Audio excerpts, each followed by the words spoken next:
Riri thirikari ithiete na mbere gwikirira ukuria wa taranda rungu rwa mutaratara wa mathomo wa CBE, arutwo aria mari mawathe ngurani riu no mahote kuingira thukuru-ini ngurani kuria taranda ciao ingikuranwo na gukurio uria kwagiriire.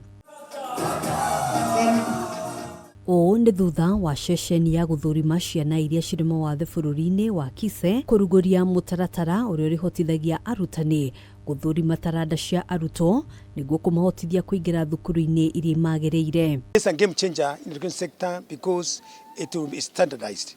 Therefore, there will be no biasness. It changes the way we approach assessment in identifying learners with special talents and gift. And we have been ignoring some of the talented children and we have been using guesswork. But today we have a tool, a very special tool, that is a product of many years of research from the experts.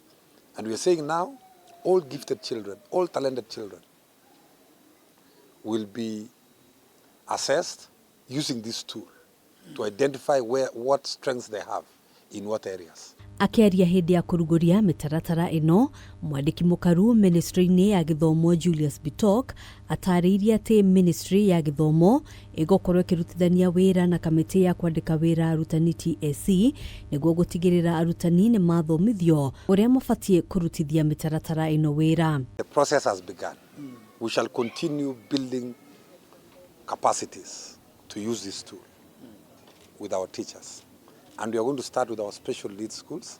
Then we will also go to other teachers who teach in integrated schools. So, kuringana na Bitok, kuri na thukuru cia kuigana kuyukia arutwo othe kuringana na taranda ciao, akiuga thirikari no iragacirithia nyingi ciacio o thukuru na pathway iria irathomithia.